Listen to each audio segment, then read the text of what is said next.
சிறுவயதில் கேட்ட தென்கட்சி சுவாமிநாதன் ஐயா அவர்களின் சிந்தனையை தூண்டும் நகைச்சுவை கதைகளை இந்த பதிவில் பார்க்கலாம்.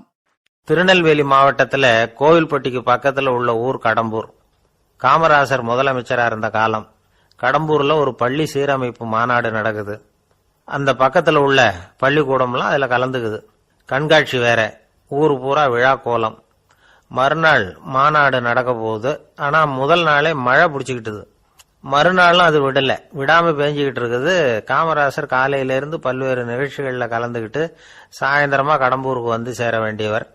மழை பேஞ்சிக்கிட்டு இருக்கிறதுனால நிகழ்ச்சி ரத்தாயிடுமோ என்னமோ அப்படின்னு எல்லாரும் சந்தேகப்பட்டுக்கிட்டு இருக்கிறாங்க. அவர் கோவில்பட்டி பயணிகள் விடுதியில் இருக்கிறார். கடம்பூர்ல இருந்து சில பேர் போய் அவரை சந்திக்கிறாங்க. மழை பெஞ்சிக்கிட்டு இருக்குதே, என்ன செய்யலாம் அப்படின்னு கேட்குறாங்க. மழை பெஞ்சா நல்லது தானே, அதுக்காக மாநாட்டை எதுக்காக ரத்து செய்யணும்? ஆசிரியர்கள் எவ்வளவு கஷ்டப்பட்டு ஏற்பாடு பண்ண மாநாடு, கட்டாயம் வந்துடுறேன் அப்படின்னாராம் காமராசர். உடனே புறப்பட்டார். மழையை பொருட்படுத்தாத மக்கள் கூட்டம். அது கலையாம காத்துக்கிட்டு இருக்கிறாங்க அவ்வளவு பேரும். தலைவர் வந்துட்டார்னு தெரிஞ்சது ஜனங்களுக்கு ஏகப்பட்ட உற்சாகம். ஜனங்கள் அவ்வளவு உற்சாகமா வரவேற்றாங்க. மாநாடு ஆரம்பமாச்சு. மலர் மாலைகள் மலை மாதிரி குவிய ஆரம்பிச்சுட்டுது. வரிசையா ஒவ்வொரு கல்வி நிலையம் சார்பாகவும் வரவேற்பு பத்திரம் வாசிச்சு கொடுக்கறாங்க. என்ன வாசிக்கிறாங்கிறத காமராசர் கூர்ந்து கவனிக்கிறார். ஏகப்பட்ட புகழ் மொழிகள், ரொம்ப பாராட்டி புகழ்ந்து என்னென்னமோ வாசிச்சுக்கிட்டு இருக்கிறாங்க. கொடை வள்ளலே, குணக்குன்றே, மலையே, கடலே, இப்படி தமிழ் மொழியில பாராட்டுறதுக்கு எத்தனை வார்த்தைகள் உண்டோ அத்தனையும் அதுல சேர்த்திருக்கிறாங்க. காமராசர் பொறுமை இழந்துட்டார். போதும் போதும், உங்க எல்லாரையும் பார்த்து 2 வார்த்தை பேசிவிட்டு போறதுக்காக தான் நான் வந்திருக்கிறேன். எல்லாரும் மழையில சிரமப்பட்டு நின்றுட்டு இருக்கிறீங்க. இப்படி என்ன புகழ்ந்து படிச்சுக்கிட்டே இருந்தா எப்படி அப்படின்னாராம். அதுக்கப்புறம் பேசி முடிச்சிருக்கிறார். மாநாட்டு நிகழ்ச்சிகள் முடிஞ்சதும் இன்னொரு நிகழ்ச்சியில கலந்துக்கிறதுக்காக புறப்பட்டாராம். ஒரு திறந்த ஜீப்ல அவரை ஊர்வலமா அழைச்சிக்கிட்டு போயிருக்கிறாங்க. தெருவில் 2 பக்கமும் ஏகப்பட்ட கூட்டம். அங்கங்க ஜீப்பை நிறுத்தி ரோஜா மாலை, ஜருக மாலை இப்படி போட்டுக்கிட்டே இருக்கிறாங்க. அதையெல்லாம் அப்படி அப்படியே வாங்கி அங்கங்க நின்றுகிட்டு இருந்த குழந்தைகள்கிட்டையும் தாய்மார்கள்கிட்டையும் கொடுத்துக்கிட்டே போறார். அந்த சமயத்துல கூட்டத்துக்கு அப்பால ஒரு பெரியவர் கையில ஒரு மல்லிகை சரத்தோட நின்றுட்டு இருக்கிறார். அவரால் முண்டி அடிச்சுக்கிட்டு முன்னால வர முடியல. காமராசர் இதை கவனிக்கிறார். அவ்வளவுதான், உடனே நிறுத்தப்பா வண்டிய அப்படிங்கிறார். ஜீப்பு நிக்குது. டிரைவரை பார்த்து, அதோ பார், அங்க ஒருத்தர் நிக்கிறார் பார், அவரை இங்க அழைச்சிட்டு வா அப்படின்னாராம். கூட்டம் வழி விடுது. அந்த பெரியவரை கிட்டத்துல அழைச்சிட்டு வர்றாங்க. காமராசர் அவரை பார்த்து, வாங்க வாங்க, நல்லா இருக்கீங்களா அப்படின்னு சத்தம் போட்டு உற்சாகமா விசாரிக்கிறாராம். பெரியவர் கண்கள்ல கண்ணீர், பேச்சு வரல. மல்லிகை சரத்தை அவருக்கு போடுறார். கொஞ்ச நேரம் அவர்கிட்ட பொறுமையா பேசிக்கிட்டு இருந்துட்டு அவரை அனுப்பி வைக்கிறார் காமராசர். பெரியவர் போனதுக்கு அப்புறம் காமராசர் பக்கத்துல இருந்தவங்க கிட்ட சொல்றார் அந்த பெரியவரை பத்தி. அந்த காலத்துல ரொம்ப கஷ்டப்பட்டவர் இவரு, ஜெயிலுக்கு போனவர் அப்படின்னு ரொம்ப உருக்கமா நெகிழ்ந்து போய் சொல்றார். இதுல ஒரு விஷயத்த கவனிங்க. தன்னை புகழ்ந்து படிக்கப்பட்ட வாழ்த்து மடலை படிக்க வேணாம்னு தடுத்து நிறுத்தினார். எங்கேயோ ஒரு மூலையில கையில ஒரு 4 முழம் மல்லிகை சரத்தோட ஒதுங்கி நின்றுகிட்டு இருந்த அந்த தொண்டரை அவ்வளவு பெரிய கூட்டத்துக்கு நடுவுலையும் தேடி கண்டுபிடிச்சு கிட்டத்துல கூப்பிட்டு அவர் கொடுத்த அன்பு மாலையை வாங்கி கழுத்துல போட்டுக்கிட்டார். அதுதான் காமராசர். தோல்விகள் கூட அவரை கொஞ்சம் கூட பாதிச்சதில்லை. ஒரு பொது தேர்தலில் அவர் தோத்து போறார். தொண்டர்கள்லாம் அழறாங்க. அதுல ஒருத்தர் மெதுவா காமராசர் கிட்ட போய், என்ன தலைவரே, நீங்க கூட தோத்து போயிட்டீங்களே அப்படின்னு கலக்கமா சொல்லி இருக்கிறார். அதுக்கு காமராசர், நான் கூட தோத்து போறதுக்கு பேர் தான்ப்பா ஜனநாயகம் அப்படின்னாராம். ஒரே ஒரு ஊர். அந்த ஊருக்கு பேரு கொடையாளிப்பட்டி. அந்த பேருக்கு தகுந்த மாதிரி தான் அந்த ஊர் மக்களும். யார் என்ன கேட்டாலும் இல்லைன்னு சொல்லாம கொடுப்பாங்க. கொடையாளிகள் நிறைந்த ஊர். இனாமா மட்டும் இல்ல, கடனாவும் பணம் கொடுப்பாங்க. யாருக்காவது அவசரமா பணம் தேவைப்பட்டதுன்னு வச்சுக்கோங்க, அந்த ஊருக்கு போய் வாங்கிக்கலாம். பத்திரம் தேவையில்லை, சாட்சி தேவையில்லை, ஜாமீன் தேவையில்லை, எந்த உத்தரவாதமும் கேட்காம பணம் கொடுத்துருவாங்க. நம்மால் ஒருத்தனுக்கு பணம் தேவைப்பட்டது. சொந்த பந்தம்லாம் கேட்டு பார்த்தா யாரும் கொடுக்கற வழியா தெரியல. எல்லாரும் அவங்கவுங்க சௌரியத்தை பாக்குறவங்க, அடுத்தவங்க சௌரியத்தை பத்தி கவலைப்படாதவங்க. இவன் எல்லாரையும் கேட்டு பார்த்துட்டு சோர்ந்து போய் உக்காந்துட்டான். அந்த நேரம் தான் கொடையாளிப்பட்டியை பத்தி கேள்விப்பட்டான். அப்படி ஒரு ஊர் இருக்கிறது தெரிஞ்சதும் அந்த ஊருக்கு வழி கேட்டுக்கிட்டு ஒரு நாள் புறப்பட்டு போனான். வயல்காட்டு வழியா போக வேண்டியிருந்தது. மெதுவா நடந்து ஊர் எல்லைக்கு வந்துட்டான். 2 பக்கமும் விவசாய வேலைகள் மும்முரமா நடந்துகிட்டு இருக்குது. ஏறு உழுதுகிட்டு இருக்கிறாங்க. அப்போ அங்கே ஒரு ஆளை பாம்பு கடிச்சுட்டுது. பக்கத்தில் வேலை செஞ்சுக்கிட்டு இருந்தவங்க ஓடி வந்தாங்க. அவசரமாக செய்ய வேண்டிய முதல் உதவியெல்லாம் செஞ்சு பார்த்தாங்க. பலன் இல்லை. அந்த ஆள் செத்து போட்டான். அவன் செத்து விட்டான்னு தெரிஞ்சதும் அவனை தூக்கி வரப்பு மேலே போட்டுட்டு எல்லாரும் அவங்கவுங்க வேலையை கவனிக்க ஆரம்பிச்சிட்டாங்க. அங்கே ஒரு ஆள் இவனை பார்த்து சொன்னான், ஐயா, நீங்கள் போகிற வழியில் இவன் சொந்தக்காரன் இவனுக்கு சோறு கொண்டுகிட்டு வருவான், இவன் இங்கே செத்துட்டான்னு அவன்கிட்ட சொல்லிவிடுங்க அப்படின்னா. இவனுக்கு ரொம்ப ஆச்சரியம். என்னடா இது, பாம்பு கடிச்சுட்டுதுன்னதும் பதறி அடிச்சுக்கிட்டு ஓடி வந்தாங்க, செத்துட்டான்னதும் பேசாமல் தூக்கி போட்டுட்டு போயிட்டாங்க அப்படின்னு நினச்சிக்கிட்டே நடந்து போகிறான். எதிரில் சோறு கொண்டுகிட்டு ஒரு ஆள் வந்தான். இவன் விவரத்தை சொன்னான். அங்கே உங்கள் சொந்தக்காரன் பாம்பு கடிச்சு செத்து போட்டான் அப்படின்னா. அவன் கொஞ்ச நேரம் அமைதியாக நின்னான். அதுக்கப்புறமா அங்கேயே வரப்பில் உட்காந்து கொண்டுகிட்டு வந்த சோத்தை தானே சாப்பிட்டு முடிச்சான். பேசாமல் எழுந்திரிச்சு திரும்பி போயிட்டான். கொஞ்சம் கூட பதறல, அழலை. இப்படியும் ஒரு ஊரா அப்படின்னு நினச்சி ஆச்சரியப்பட்டுக்கிட்டே இவன் ஊருக்குள்ளே போனான். ஒரு பெரிய மனுஷனை பார்த்து பணம் கேட்டான். அவரும் இவனோட பேரையும் ஊரையும் மட்டும் விசாரிச்சுக்கிட்டு தேவையான பணத்தை கொடுத்துட்டார். பணத்தை வாங்கிட்ட பிறகு தன்னுடைய மனசை அரிச்சுக்கிட்டு இருந்த அந்த விஷயத்தை பற்றி கேட்டான். ஐயா, வழியில் ஒருத்தன் செத்துட்டான், அவனை அப்படியே தூக்கி வரப்பில் போட்டுட்டு எல்லாரும் வயல்வெளி வேலைகளை பார்த்துக்கிட்டு இருக்கிறாங்களே அப்படின்னா. இதுக்கு அந்த பெரியவர் சொன்னார், ஆமாம், அப்படித்தான் செய்வோம். வேலை முடிஞ்சு வீட்டுக்கு திரும்புறப்போ அவனை தூக்கிட்டு வந்து அடக்கம் பண்ணிடுவோம் அப்படின்னார். ரொம்ப ஆச்சரியமா இருக்கே அப்படின்னா. ஏன் உங்கள் ஊரில் யாராவது செத்துட்டா என்ன பண்ணுவீங்க அப்படின்னு கேட்டார். என்ன இப்படி கேட்குறீங்க, எங்கள் ஊர்ல எல்லாம் பணத்தை தூக்க விட மாட்டாங்க, ஒப்பாரி வைப்பாங்க, கட்டி புரண்டு அழுது புலம்பி தீத்துருவாங்க அப்படின்னா. இவன் பெரியவர் பார்த்தார். அவங்கிட்ட கொடுத்த பணத்தை லபக்குன்னு பறிச்சுக்கிட்டார். திருப்பி வாங்கிட்டார். இவன் பதறி போய் நிற்கிறான். அவர் சொன்னார், பணத்தையே விட மாட்டேன்னு கட்டுப்பிடிச்சி அழுதா நான் கொடுத்த பணத்தை மட்டும் எப்படி திருப்பி கொடுக்க போற, போயிட்டு வா அப்படின்னு விரட்டி விட்டாராம். இந்த கதையை நண்பர் ஒருத்தர் சொன்னார். கதை வேடிக்கையா தெரிஞ்சா கூட இதுல கருத்து உண்டு. பணம் பிணம் இது ரெண்டையுமே விடுறதுக்கு அவ்வளவு சுலபமா மனம் வர்றதில்லை. இந்த ரெண்டு விஷயங்கள்லேயும் அறிவார்ந்த செயல்பாடு தேவை. ஒரு பேருந்து மரத்துல மோதி விட்டது. எல்லாரும் அடிபட்டு முனைகிட்டு கிடக்குறாங்க. டிரைவர், கண்டக்டர் இவங்களுக்கும் அடி. அவங்களும் ஒரு பக்கம் கிடக்குறாங்க. ஒரு மூலையில் கிடக்கிற ஒருத்தன் மெதுவா முக்கி முனகி கண்டக்டர்னு சத்தம் போடுறான். கண்டக்டர் மெதுவா நகர்ந்து அவங்கிட்ட போய் என்னன்னு விசாரிக்கிறார். அவன் ரொம்ப சிரமப்பட்டு வாயை திறந்து ஒரு 15 காசு சில்லற பாக்கி அப்படின்னானா. ஒரு கடற்கரை ஓரம், அங்க ஒரு சின்ன கிராமம். அந்த கிராமத்துல ஒரு சின்ன பள்ளிக்கூடம். கடற்கரை ஓரத்தில் உள்ள ஒரு விடுதியில ஓய்வுக்காக ஒருத்தர் வந்து தங்கி இருக்கிறார். பள்ளிக்கூடத்தில் ஏதோ விழா நடக்கிறது மாதிரி தெரிஞ்சுது. உடனே அவர் அந்த பக்கமா வந்தார். இங்க என்ன நடக்குதுன்னு விசாரிச்சார். பள்ளி ஆண்டு விழா நடக்குதுன்னாங்க.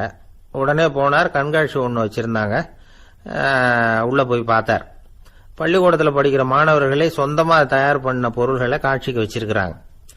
அந்த ஊர் மக்கள்லாம் அதை கூட்டம் கூட்டமா போய் பார்த்துக்கிட்டு இருக்கிறாங்க. இவரும் ஆர்வமா அதையெல்லாம் பார்த்துக்கிட்டே போறார். ஒரு இடத்துல ஒரு சின்ன ரயில் செஞ்சு வச்சிருந்தாங்க. மாணவர்களே தயார் பண்ணது. மின்சாரத்தால் அது ஓடுறது மாதிரி பண்ணி வச்சிருந்தாங்க.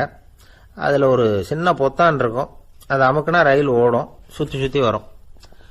மாணவர்கள் எதிரில் நின்று அதுக்கு விளக்கம் கொடுத்துக்கிட்டு இருக்கிறாங்க. இவரு அதை கவனிச்சார். ரயில் ஓடுறத பார்த்தார். அங்க நின்றுகிட்டு இருந்த மாணவர்கள் கிட்ட விளையாட்டா கேட்டார், ஏப்பா இந்த ரயில் எதனால ஓடுது அப்படின்னு கேட்டார். இவரு சக்தியினால ஓடுது அப்படின்னாங்க மாணவர்கள். அது என்ன சக்தின்னு கேட்டார். அதுக்கு பேரு மின்சாரம் அப்படின்னாங்க. சரி, நீங்க மின்சாரத்தை பார்த்துருக்கிறீங்களா அப்படின்னார். நாங்க பார்த்தது இல்லைங்க, ஆனா இதை செய்யறதுக்கு எங்களுக்கு உதவி பண்ண ஆசிரியர் ஒரு பட்டதாரி, ஒரு கால் அவர் பார்த்துருக்கலாம் அப்படின்னாங்க. அவர் எங்க இருக்காருன்னு கேட்டார். இதோ அழைச்சிட்டு வர்றோம்னு ஓடினாங்க. அவர் அழைச்சிட்டு வந்தாங்க. அவர்கிட்ட ஒரு பெரியவர் கேட்டார், மின்சாரத்தை நீங்க பார்த்துருக்கிறீங்களா அப்படின்னு. மின்சாரத்தை பார்க்கறதாவது நான் பார்த்ததே இல்லை. நான் பார்த்தது அது செயல்படுற விதத்தை தான். அது விளக்க எரிய வைக்குது, ரயில ஓட வைக்குது, இது மாதிரி எத்தனையோ எந்திரங்களை செயல்பட வைக்குது. ஆனா உண்மையிலேயே அது என்னன்னு எனக்கு தெரியாது.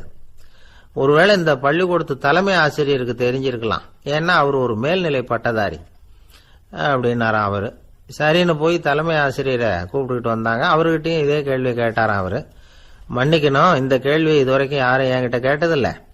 சக்தியை யாரும் பார்க்க முடியாது, ஆனா அது செயல்படும் விதத்தை தான் பார்க்க முடியும் அப்படின்னாராம் அவர். இப்போ இதுவரைக்கும் கேட்டுக்கிட்டு இருந்த பெரியவர் சிரிச்சார். சிரிச்சுட்டு சொன்னாராம், சரி அதுக்காக ஒன்றும் கவலைப்படாதீங்க, என்னுடைய பெயர் தாமஸ் ஆல்வா எடிசன் அப்படின்னாராம். இதை கேட்டதும் அங்கே இருந்தவங்களுக்கெல்லாம் அதிர்ச்சி, ஆச்சரியம். என்னது, நீங்க தானா எடிசன்? நீங்க எவ்வளவு மின்சார கருவிகளை உண்டாக்கி இருக்கிறீங்க, நீங்களா இந்த கேள்வியை கேட்டது அப்படின்னாங்களாம். ஆமா, நான் தான் கேட்கிறேன், ஏன்னா நானே மின்சாரத்தை பார்த்தது கிடையாது அப்படின்னாராம் அவரு. அன்புங்கிறது இப்படிப்பட்டது தாங்கிறார் ஓஷோ. அன்புங்கிறது நம்ம உடற்கூறு அமைப்பில் இல்லை, அது நம்ம உடம்புல உள்ள சுத்த சக்தியின் வெளிப்பாடு. அதை உணரத்தான் முடியுமே தவிர பார்க்க முடியாது. அன்பே உன்னை நான் என் இருதயத்தில் வச்சிருக்கிறேன் அப்படின்னு எல்லாம் சொல்லுவான். இதெல்லாம் சும்மா. இது டாக்டர்கள் சொல்ற இருதயம் கிடையாது. அது ரத்தத்தை தள்ளுகிற ஒரு கருவி, அவ்வளவுதான். ஞானிகள் சொல்லுகிற இதயம் வேற, அது கண்ணுக்கு புலப்படாத ஒரு சக்தி. என்னுடைய இதயம் ரொம்ப விசாலமானது சார் அப்படின்னார் ஒருத்தர். அப்படிங்களான்னு ரொம்ப மரியாதையா, ஆமாங்க டாக்டர் அப்படிதான் சொல்றார், கொஞ்சம் வீங்கி போய் பெருசா இருக்குதான் அப்படின்னார். இப்பெல்லாம் நம்ம ஊர்ல மாமியார் மருமகள் ஒருத்தர் நல்லா புரிஞ்சுக்கிட்டு நல்ல விதமா தான் இருக்கிறாங்க பல இடத்துல.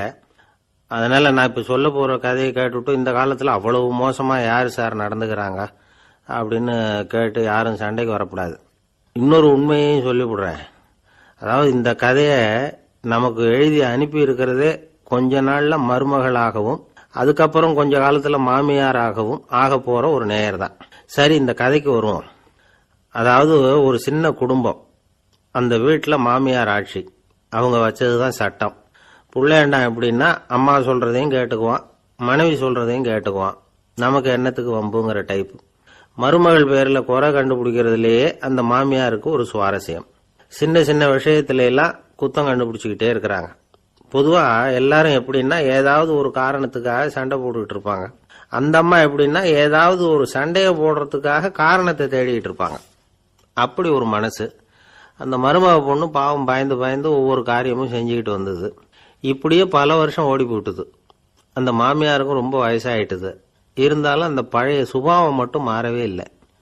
திடீர்னு ஒரு நாள் பக்கவாதம் வந்து அந்த அம்மாவுக்கு ஒரு பக்கம் கை கால் இழுத்துக்கிட்டுது. வாய் சுத்தமா பேச முடியாம போயிட்டுது. சத்தம் மட்டும் வரும். ஒரு பக்கத்து கை காலை அசைக்க முடியும். பேசுறதெல்லாம் கையால தான், அதாவது கை சைகையால. இப்படிப்பட்ட நிலைமையில கூட அந்த பொண்ணு தண்ணியோ பாலோ இவங்க எதிரில் கொண்டாந்து வச்சா அதை வேணும்னே தட்டி விட்டுட்டு ஒம்பு வளர்க்கறது. அதுக்கப்புறம் அந்த பொண்ணு தரையை சுத்தப்படுத்தும்ல, அதை பார்த்து ரசிக்கிறது. இருந்தாலும் அந்த பொண்ணு இதையெல்லாம் பெருசுப்படுத்தாம ரொம்ப பொறுமையா தான் இருந்தது. ஒரு நாள் வீட்டில் வச்சிருந்த பாலை பூனை குடிச்சிட்டு போட்டுது. வயசான காலத்துல இந்த அம்மா பால் இல்லாம கஷ்டப்படுவாங்களே அப்படின்னு நினைச்சு பக்கத்து வீட்டுல போய் கொஞ்சம் பால் வாங்கிட்டு காய்ச்சி மாமியார் முன்னாடி கொண்டாந்து வச்சுது அந்த பொண்ணு. வழக்கம் போல அந்த அம்மா பாலை தட்டி விட்டுட்டாங்க. இது அந்த மருமக பொண்ணு கவனிச்சுட்டுது. இவ்வளவு நாள் பொறுமையா இருந்த இந்த மருமகளுக்கு இன்னைக்கு இதை பார்த்துதான் அசாத்திய கோபம் வந்துட்டுது. கதவுக்கு பக்கத்துல சாத்தி வச்சிருந்த உலக்கையை எடுத்து மாமியார் தலையில போட, அது குறி தவறி கழுத்துல பட, அந்த அம்மா கழுத்தை பிடிச்சிக்கிட்டு ஊன்னு கத்த, இந்த பொண்ணு ஒன்னும் அலட்டிக்காம உலக்கையை எடுத்து மறுபடியும் கதவு பக்கம் சாத்தி வச்சுட்டு அது பாட்டுக்கு நடந்து போயிட்டுது. இருந்தாலும் மனசுக்குள்ள லேசா ஒரு பயம்.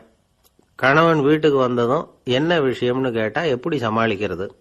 அன்னைக்குன்னு பார்த்து ரொம்ப நேரம் கழிச்சு வீடு வந்து சேர்ந்தான் கணவன். உடனே அந்த அம்மா புகார் பண்ண ஆரம்பிச்சுட்டுது.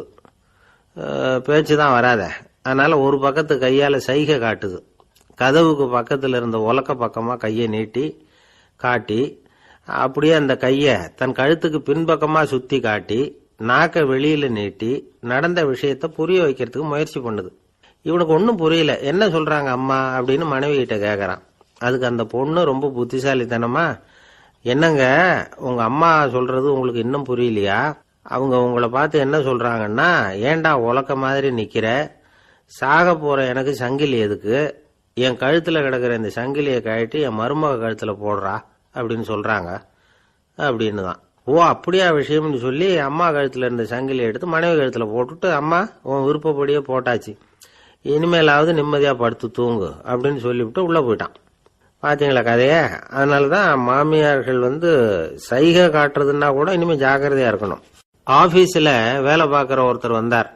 பேசாம ஒரு 10 நாள் லீவு போட்டுடலாமா பாக்குறேன் அப்படின்னார். ஏன்னு கேட்டோம். என்னுடைய மேலதிகாரி ஒரு முசுடு சார், அவர்கிட்ட வேலை பார்க்கறது ரொம்ப கஷ்டமா இருக்குது அப்படின்னார். ஆபீஸ்ல வேலை பார்க்கறவங்க எல்லாம் ஒரு விஷயத்த நல்லா ஞாபகத்துல வச்சுக்கணும். மேலதிகாரிங்கிறவர் ஒரு பெரிய மகான் இல்லை, அவரும் ஒரு மானிட பிறவிதான். சராசரி மனுஷனுக்குள்ள பலம் பலவீனம் ரெண்டும் அவருக்கும் உண்டு. அதனால அவரை கொஞ்சம் அனுசரிச்சு போறதுக்கு பழகிறது தான் நல்லது. மேலதிகாரிகள்ல பல வகை உண்டு. அதுல முக்கியமா 3 வகை. அதுல ஒரு வகை எப்படி தெரியுமா? உங்களை ஒரு வேலை செய்யற மெஷினா மட்டுமே நினைக்கக்கூடிய வகை. இவங்கெல்லாம் எப்படின்னா, எங்கேயாவது வெளியூர் போயிருந்தா கூட அங்கிருந்து போன் பண்ணுவாங்க, அந்த வேலை என்னாச்சு, இந்த வேலை என்னாச்சு அப்படின்னு. இவங்களுக்கெல்லாம் உங்க நலனை பத்தியோ உங்க குடும்பத்தை பத்தியோ அக்கறை இருக்காது. நீங்க சொல்ற யோசனை எதுவும் இவங்க கிட்ட எடுபடாது. கொடுத்த வேலையை பாரு, நீ எனக்கு புத்தி சொல்ல வேணாம் அப்படிம்பாங்க. இவங்களை அனுசரிச்சு போறதுக்கு ஒரே வழி, இவங்க எதை சொன்னாலும் சரின்னு சொல்லிவிட்டு வேலையை கவனிக்க வேண்டியதுதான். இவங்க கிட்ட வேற எந்த கேள்வியும் கேட்டுக்கிட்டு இருக்கக்கூடாது. ஆமா சாமி போடுறது கௌரவ குறைச்சல் இல்லை, அது ஒரு அலுவலக சௌகரியம், அவ்வளவுதான். இன்னொரு வகையான மேலதிகாரிகள் எப்படி தெரியுமா? இவங்கெல்லாம் ஆபீஸ் வேலையை பத்தி அதிகமா கவலைப்பட்டுக்கிட்டு இருக்க மாட்டாங்க. தங்களுடைய சொந்த இமேஜ் பாதிக்கப்படக்கூடாதுங்கிறதுலயே கவனமா இருப்பாங்க. இவங்கெல்லாம் அடிக்கடி உங்க நலனை விசாரிப்பாங்க. அதே மாதிரி நீங்களும் அவரை விசாரிக்கணும்னு எதிர்பார்ப்பாங்க. இந்த ரக அதிகாரிகளுக்கெல்லாம் புது வருட வாழ்த்து அனுப்பலாம், பிறந்த நாள் வாழ்த்து அனுப்பலாம். அவருக்கு எங்கேயாவது ஒரு பாராட்டு விழா நடந்தா முதல் வரிசையில போய் உட்காந்து உங்க முகத்தை காட்டலாம். ஆபீஸ் வேலையை மட்டுமே பார்க்கிற பணியாளர்கள் இது மாதிரி அதிகாரிகள் கிட்ட நல்ல பேர் வாங்க முடியாது.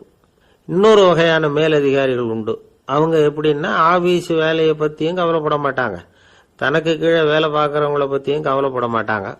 எக்காரணம் கொண்டும் தன்னுடைய பொசிஷனுக்கு ஆபத்து வந்துடக்கூடாதுன்னு நினைக்கக்கூடியவங்க இவங்க. இவங்களால கடுமையான வேலை செய்யவும் முடியாது, தீர்மானிக்கவும் முடியாது.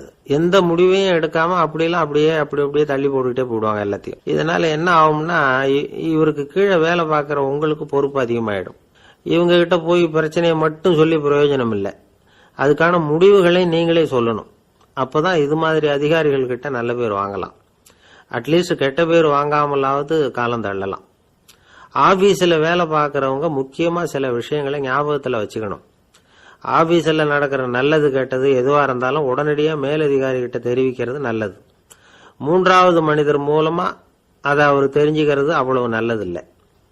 எந்த மேல் அதிகாரியுமே தான் இந்த சர்பாஸ் செய்யப்படுறத விரும்புறதில்லை. அதனால அவருக்கு தெரியாம மேலிடத்துக்கு மணி எழுதி போடக்கூடாது. அப்படி எழுதி போடுறவங்க சில பேர் இருக்கிறாங்க. நீங்களும் உங்க மேலதிகாரியும் தொழில் ரீதியா ஒரே படிப்பு படிச்சவரா இருக்கலாம். அப்படி இருந்ததுன்னா அட்ஜஸ்ட் பண்ணி போறது கொஞ்சம் கஷ்டம்தான். இதை மனசுல வச்சுக்கிட்டு நடந்துக்கணும். உங்களுக்கும் அவருக்கும் அபிப்பிராய பேதமா, அது அவருக்கும் உங்களுக்கும் உள்ள தனிப்பட்ட பிரச்சனை, அதை விளம்பரப்படுத்திட்டு இருக்க கூடாது. அது அவருடைய கோபத்தை கிளறும். உங்க மேலதிகாரி உங்க கூட படிச்சவரா இருக்கலாம், அதுக்காக அவர் எல்லாருக்கும் முன்னாடி அடைய கிச்சாமி எப்படா இருக்க அப்படின்லாம் கேட்டுக்கிட்டு இருக்க கூடாது. பொதுவா யாரும் அதை விரும்புறதில்ல.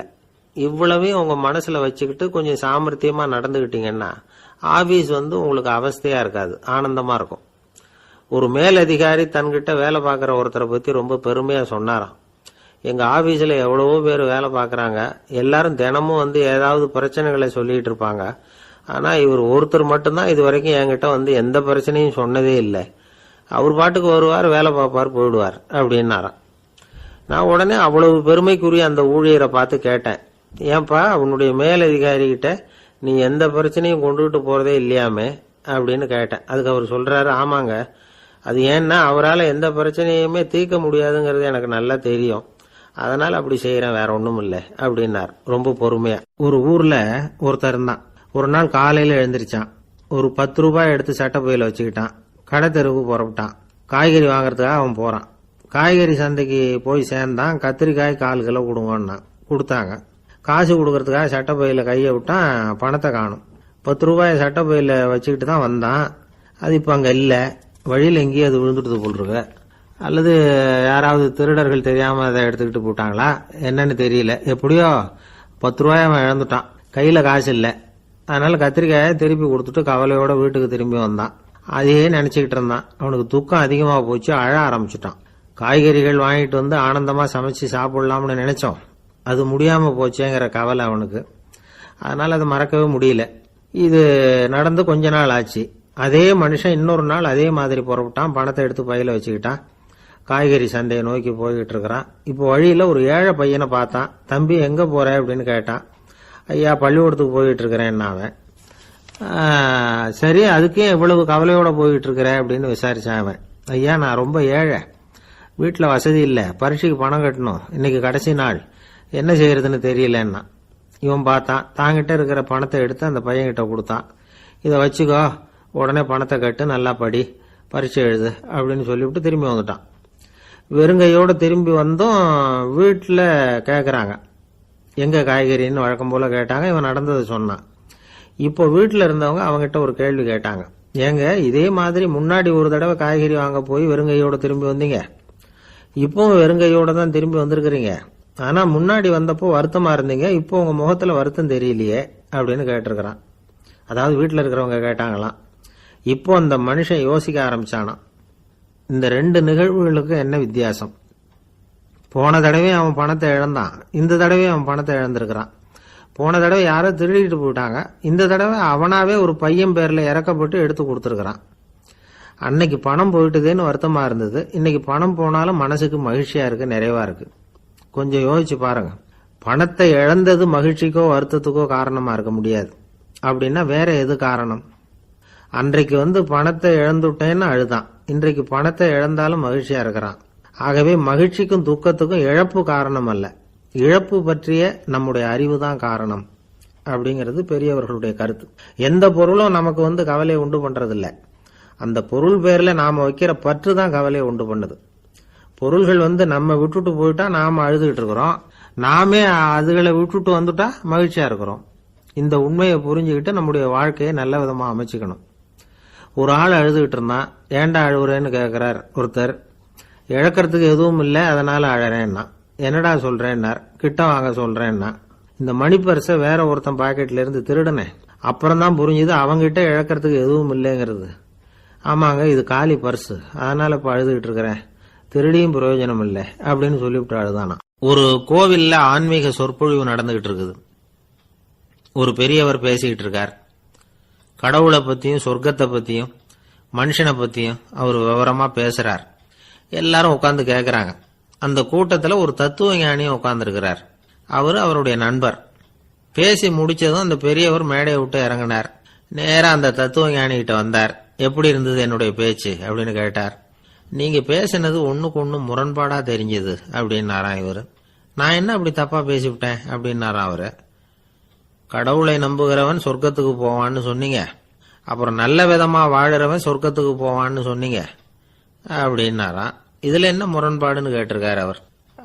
இதுலதான் முரண்பாடு தெரியுது எனக்கு. அதாவது இங்க ஒருத்தன் எல்லா தப்பும் பண்ணிட்டு இருக்கிறான், அவன் கடவுளை நம்பினான்னா அவன் சொர்க்கத்துக்கு போவானா? இது என்னுடைய முதல் கேள்வி. இல்லைன்னா ஒருத்தன் எந்த தப்பும் பண்ணல, ரொம்ப ஒழுங்கா வாழ்ந்துகிட்டு இருக்கிறான், ஆனா அவன் கடவுளை நம்பல, அவன் என்ன நரகத்துக்கு தான் போவானா? கடவுள் நம்பிக்கை உள்ள ஒரு திருடன் என்ன ஆவான், எங்க போவான்? கடவுள் நம்பிக்கையே இல்லாத ஒரு நல்லவன் என்ன ஆவான், எங்க போவான்? ஒருத்தன் இங்க கடவுள் நம்பிக்கையோட வாழறது முக்கியமா அல்லது நல்லவனா வாழறது முக்கியமா? இதுதான் இவர் கேட்ட கேள்வி. இதை கேட்டதும் அந்த பெரியவர் குழம்பி போட்டார். அவர் சொன்னது நியாயம் தானே. கடவுளை நம்புறவன் தான் சொர்க்கத்துக்கு போவான்னா பேசாம கடவுளை நம்பிக்கிட்டு இந்த உலகத்துல எல்லா தப்பும் பண்ணிட்டு இருக்கலாமே. பேச்சாளர் குழப்பத்தோட வீட்டுக்கு போனார், படுத்து தூங்கினாரு. ஒரு கனவு வந்தது. கனவுல அவர் ஒரு ரயில்ல வேகமா போயிட்டு இருக்கிறார். எதிரில் உட்கார்ந்துருக்கிறவரை பார்த்து நாம இப்ப எங்க போறோம்னு கேட்டார். சொர்க்கத்துக்கு போயிட்டு இருக்கிறோம் அப்படின்னாங்களாம். ரயில் போய் நின்றுது. இவர் இறங்கினார். இங்க கௌதம புத்தர் இருப்பார், சாக்ரட்டிஸ் இருப்பார், அவங்கள பாக்கிறதுக்கு ஒரு நல்ல வாய்ப்பு அப்படின்னு நினைச்சுக்கிட்டே அங்கேயும் இங்கேயும் பார்த்தார். அங்க யாருமே இல்லை, ஒரே பாலைவனம் மாதிரி இருக்குது. பச்சை இல்ல, பசுமை இல்ல, பூக்கள் இல்ல, மரம்லாம் மொட்டையா நிக்குது. எலும்பும் தோலுமா சில முனிவர்கள் அங்கேயும் இங்கேயுமா உட்கார்ந்துருக்கிறாங்க. இவர் அவங்க கிட்ட போய் இந்த புத்தர், சாக்ரட்டிஸ் இவங்கெல்லாம் எங்க இருக்கிறாங்கன்னு கேட்டாராம். அப்படி யாரும் இங்க இல்லையே, அவங்கெல்லாம் யாரு அப்படின்னு திருப்பி கேட்டிருக்கிறாங்க. இவருக்கு அதிர்ச்சியா போச்சு. அப்படின்னா அவங்க எங்க போயிருப்பாங்க? உடனே ரயில் நிலையத்துக்கு ஓடி வந்தார். அப்பதான் நரகத்துக்கு ஒரு ரயில் புறப்பட்டுக்கிட்டு இருந்தது அங்கிருந்து. அதுல ஏறி உட்கார்ந்தார். ரயில் வேகமா போச்சு. நரகம் நெருங்க நெருங்க காற்று குளிர்ச்சியா வீச ஆரம்பிச்சுதான். வெளியில பசுமையா இருந்துதான். அழகான மலர்கள், அழகான நீர்நிலைகள், நந்தவனங்கள், ரொம்ப அருமையா இருக்குது. ரொம்ப அங்க இருந்தவங்க எல்லாம் ரொம்ப மகிழ்ச்சியா உல்லாசமா வேற இருந்திருக்கிறாங்க. எங்க பார்த்தாலும் ஆடல் பாடல் உற்சாகம். இவர் ரயிலை விட்டு இறங்கினார். அவருக்கு சந்தேகம், இதுவா நரகம் அப்படின்னு விசாரிச்சிருக்கார். ஆமா, இதுதான் நரகம்னாங்களாம். எனக்கு ஒரு சந்தேகம் இருக்காரு, என்னன்னு கேட்டிருக்காங்க. கௌதம புத்தரும் சாக்ரட்டிஸும் லாவோஸும் இவங்க மாதிரி இன்னும் பல பேரும் கடவுள் நம்பிக்கை இல்லாதவங்க, அவங்கெல்லாம் இங்க இருக்கிறாங்களா அப்படிங்கறது தான் என்னுடைய சந்தேகம் அப்படின்னாரா.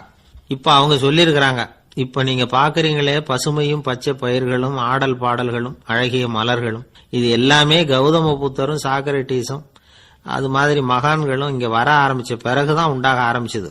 இந்த பிரதேசத்தை அவங்க அப்படியே மாத்திவிட்டாங்க.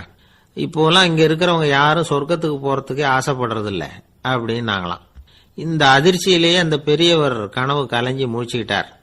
இதுல இருக்கிற கருத்து என்னன்னா, நல்லவர்கள் எங்க இருக்கிறாங்களோ அந்த இடத்துக்கு பேர் தான் சொர்க்கம். சொர்க்கம் நரகம்ங்கிறதெல்லாம் ஆன்மீக பண்புகள், அவ்வளவுதான். ஒரு ஊர்ல 2 இணைபிரியாத நண்பர்கள். ஒருத்தன் கேட்டான், இப்ப கடவுள் நம்ம முன்னாடி உங்க 2 பேர்ல யாராவது ஒருத்தர் மட்டும் என்னோட சொர்க்கத்துக்கு வரலாம் அப்படின்னு கூப்பிட்டா நீ என்ன சொல்லுவேன்னு கேட்டானா. இவன் ரொம்ப பெருந்தன்மையா உன்னையே அழைச்சிட்டு போக சொல்லிடுவேன் அப்படின்னு இருக்கான். அப்படின்னா உனக்கு சொர்க்கம் வேணாமான்னு கேட்டிருக்கான் அவன். நீ என்னை விட்டுட்டு போனாவே அப்புறம் இந்த பூலோகமே எனக்கு சொர்க்கம் தாண்டா அப்படின்னு நானா இவன். ஒரு பெரிய காடு, அந்த காட்டுக்கு மத்தியில ஒரு ஆசிரமம். அங்க ஒரு முனிவர் இருந்தார். பல இடங்கள்ல இருந்து வர்ற குழந்தைகளுக்கு அவர் பாடம் சொல்லி கொடுத்துட்டு இருக்கிறார். ஏழை பணக்காரர் அப்படிங்கிற வித்தியாசம்லாம் கிடையாதுங்க. எல்லாரும் அவர்கிட்ட தங்கள் பிள்ளைகளை அனுப்பி வச்சாங்க. மன்னர்களுடைய பிள்ளைங்க கூட அங்க அவர்கிட்ட தான் படிக்கிறதுக்கு வருவாங்க. ஆனா அந்த முனிவரை பொறுத்த வரைக்கும் எல்லா பிள்ளைங்களும் ஒண்ணுதான். இது யார் வீட்டு பிள்ளைன்னு எல்லாம் பார்க்க மாட்டார், எல்லாரும் சமம். மாணவர்கள்லாம் அங்கேயே மாச கணக்குல வருஷ கணக்குல தங்கி இருந்து பாடம் கத்துக்கிட்டு போறது வழக்கம். அவரா பார்த்து போன்னு சொல்ற வரைக்கும் அங்கேயே இருக்கணும், படிக்கணும். குருகுல வாசம். ஒரு சமயம் ஒரு ராஜகுமாரனும் அவர்கிட்ட படிச்சுக்கிட்டு இருந்தான்.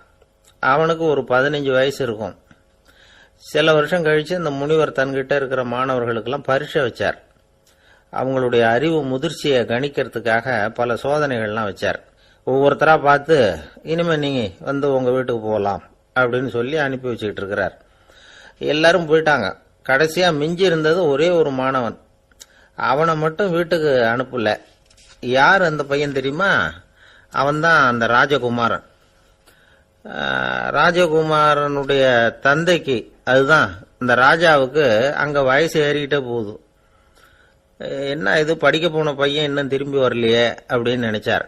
வந்துட்டா சீக்கிரமா அவனுக்கு பட்டம் கட்டிவிட்டு நாம விலகிக்கலாமே அப்படின்னு நினைச்சாரு. கல்யாணம் வேற பண்ணி பார்க்கணும் பையனுக்கு. ஆனா பையன் வர்ற வழியை காணும். ராஜா பார்த்தார். சரி, நேர்லயே போய் என்னன்னு தெரிஞ்சிட்டு வந்துருவோம் அப்படின்னு காட்டுக்கு புறப்பட்டார். அங்க போய் முனிவரை பார்த்தார். முனிவர் இவரை அன்பா வரவேற்று உட்கார வச்சார். அதுக்கப்புறம் ராஜா மெதுவா, எல்லாரையும் வீட்டுக்கு அனுப்பி வச்சுட்டீங்களாமே, ஏன் புள்ளைய மட்டும் அப்படின்னு சொல்லி மெதுவா இழுத்தார். முனிவர் இதுக்கு உடனே பதில் சொல்லல. ராஜாவை கூப்பிட்டுட்டு போய் விருந்தினர் குடிசையில தக்க வச்சார். அதுக்கப்புறம் சொன்னார், உங்க மகன் எல்லா பாடங்கள்லயும் முதல் இடம் வாங்கியிருக்கான். இப்படி முதலாவதா வர்ற மாணவனுக்கு நாங்க இன்னொரு தேர்வு வைக்கிறது வழக்கம். அதுலயும் அவன் முதலாவதா வந்துட்டான்னா அவன் ஒரு பெரிய வித்வான் அப்படிங்கிற கௌரவத்தை அடைஞ்சிருவான் அப்படின்னார். அதாவது முனிவர் அப்படி சொல்றார். அப்படி சொல்லிவிட்டு போயிட்டார் அவரு. ராஜா அங்கேயே தங்கிட்டார். ராத்திரி படுத்து தூங்கினார். காலையில எழுந்திருச்சு அந்த குடிசைக்கு வெளியில வந்தார் பல்லு விளக்கறதுக்காக. அந்த சமயத்துல தூரத்துல ஒருத்தன் ஒரு கையில கோடாலியை வச்சுக்கிட்டு தலையில ஒரு பெரிய விறகு கட்டை சுமந்துக்கிட்டு வந்துகிட்டு இருக்கிறது மாதிரி தெரிஞ்சது. யாராவது விறகு வெட்டியா இருக்கும் அப்படின்னு நினைச்சார் ராஜா. கிட்ட வந்ததும் உத்து பாக்குறாரு. பார்த்தா அது தன்னோட புள்ள. திகைச்சு போயிட்டார். என்ன இது, ஒரு ராஜகுமாரனை கூட இது மாதிரி வேலையெல்லாம் செய்ய சொல்றாங்களே அப்படின்னு நினைச்சார். ராஜகுமாரன் விறகு கட்டை கொண்டுகிட்டு போய் கொல்லை பக்கம் வச்சான். அந்த சமயம் முனிவர் அங்க வந்தார். என்ன மகனே, விறகு வெட்டிட்டு வந்துட்டியா? சரி, இப்போ ஒரு துடைப்பத்தை எடுத்துக்கோ, விருந்தினர் குடிசையின் வாசல் பக்கத்தை கூட்டி பெருக்கி சுத்தம் பண்ணு போ அப்படின்னார். அப்படியே செய்யறேன் குருவே அப்படின்னு சொல்லிவிட்டு போனான். சுத்தம் பண்ண ஆரம்பிச்சுட்டான். ராஜா பார்த்தார். இத உடனே ஓடியாந்தார். மகனே, என்ன காரியம் பண்ற? துடப்பத்தை கீழே போடுனார். இப்ப அந்த ராஜகுமாரன் சொல்றான், தந்தையே, இது என்னுடைய குருதேவரோட உத்தரவு. இங்க நான் ஒரு மாணவன். இங்க அரசனும் ஒண்ணுதான், ஆண்டியும் ஒண்ணுதான். குருதேவர் சொல்றத மறுக்காம செய்யறது தான் எங்க கடமை அப்படின்னா. இந்த சமயம் முனிவர் அங்க வந்தார். இவனை முதுகுல தட்டி கொடுத்தார். அப்புறம் ராஜா கிட்ட சொன்னார், அரசே, உங்க புள்ள எங்க கடைசி தேர்வுலையும் வெற்றி பெற்றுட்டான். பணிவுதான் மாணவர்களின் மிக உயர்ந்த குணம். குருநாதர் சொல்றது மனசுக்கு பிடிக்கலன்னா கூட மறுக்காம செய்யணும். அப்படி செய்யறதுனால எதை செய்யலாம் எதை செய்யக்கூடாது அப்படிங்கிற விவேகம் அவங்களுக்கு வந்துடும். செய்யக்கூடாதத கூட பெரியவங்க சொல்லிவிட்டா செஞ்சுதான் ஆகணும் அப்படிங்கிற பணிவு அவங்களுக்கு வந்துடும். இந்த குணம் வந்துட்டுதுன்னா அவங்க எத்தனை கடினமான வேலையா இருந்தா கூட ரொம்ப சுலபமா செஞ்சு முடிச்சிருவாங்க. தூக்கத்திலேயும் அப்புறம் துக்கத்திலேயும் தோண்டு போட மாட்டாங்க. இந்த பணிவும் விவேகமும் அவங்க கிட்ட மன உறுதியை ஏற்படுத்தும். அந்த உறுதி உங்க பையனுக்கு வந்தாச்சு.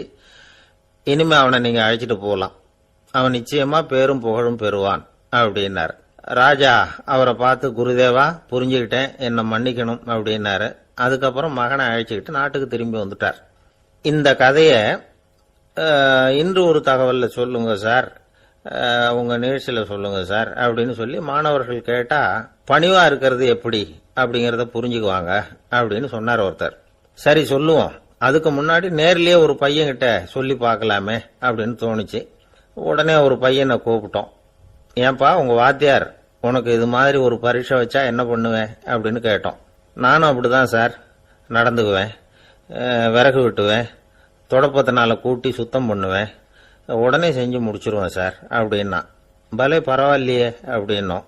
ஆமா சார், அப்படி செஞ்சாதானே வீட்டுக்கு அனுப்புவார், இல்லைன்னா இன்னொரு வருஷம் இங்கேயே இருந்து படின்னு சொல்லி விடுவாரு, அதனால அப்படி செய்வேன் அப்படிங்கிறான் அந்த பையன்.